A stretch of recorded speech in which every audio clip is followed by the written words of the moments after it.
Sessiz gecede bir ana ağlayır. Qəhrəmanım getdi, içində kopacaylar. Elində şəkil, divarda medil. Bir ocaq sönsə də doğulur minarxa. Deyirlər bu torpaq çoxdan istəyir. O bilmir ki o qanla millət dirçəlir. Bax hər şəhidin adı bir ulduz kimi göydə yanır. Xalqın alanda yazılır izi. Təkcə Şuşa yox ruhda alındı.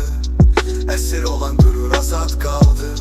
Dünya sustu, biz danışdıq. Tanka qarşı ürəklə savaşıq başladı. 4 gün unudulmaz tarix. Gecə gündüzdü, səngələrdə qaldı.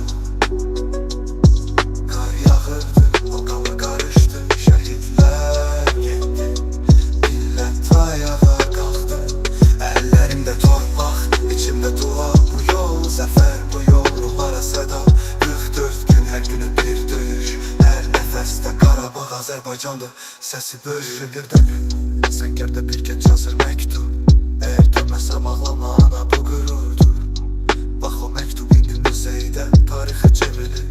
Hər cümləsi əhdə, oğullar getdi. Qayıtdı bayraqlarla, üzlərində sükut. Dişlərində alovla, mərmi səslər içində. Boğulmuş arzular, göz görə görə şəhid oldu ulduzlar.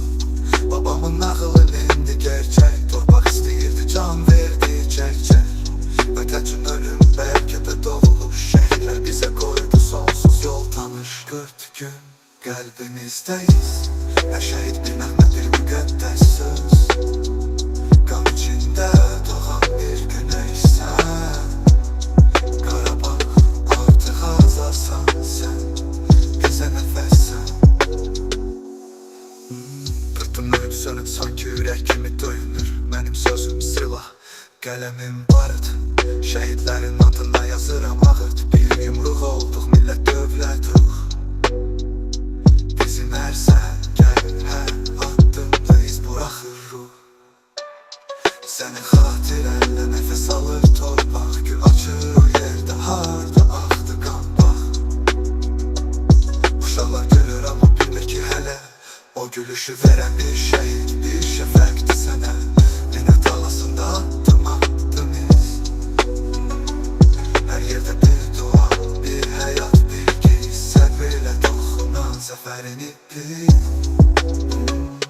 Qırılmadı, əyilmədi bu xalqın biləyi. 44 gün unudulmaz tarix. Zaman keçsə də yazılıb hər